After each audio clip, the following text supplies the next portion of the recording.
যদি শরীয়তের আইন দিয়ে প্রকাশ্য দিবালোকে মানুষের সামনে নিয়ে এসে এই সকল ধর্ষকদেরকে ফাঁসি দেওয়া হতো, দ্বিতীয়বার আর কোন রামিসাকে এই বাংলার জমিনে ধর্ষিত হতে হতো না। জোরে বলেন ঠিক কিনা?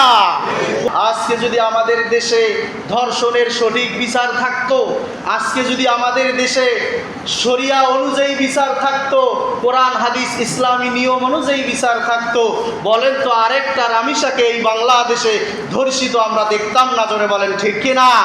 আমরা শরিয়া আইন দিয়ে বিচার দেখতে চাই, আমরা মানুষের রচিত কোনো আইন দিয়ে বিচার দেখতে চাই না। যার কারণেই তো একের পর এক ধর্ষণ হচ্ছে, এই ধর্ষণ কমতেছে না। জোরে বলেন ঠিক কিনা? আজকে ধর্ষণের বিচারের জন্য দাবি তোলা হয়, 2 দিন 3 দিন 4 দিন পর্যন্ত এই দাবি থাকে, 1-1.5 মাস 2 মাস 3 মাস হয়ে গেলে এই দাবিও শেষ, ওই রামিসাকে আবারও সবাই ভুলে যায়। জোরে বলেন ঠিক কিনা?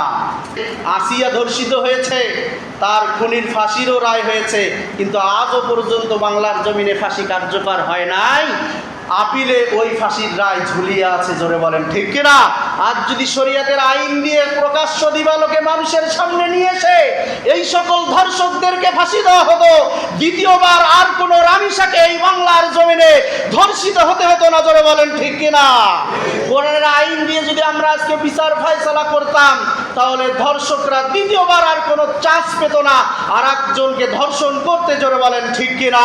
এই আইন আপনি আমি তৈরি করি নাই, এই আইন তৈরি করে দিয়েছেন তিনি কে?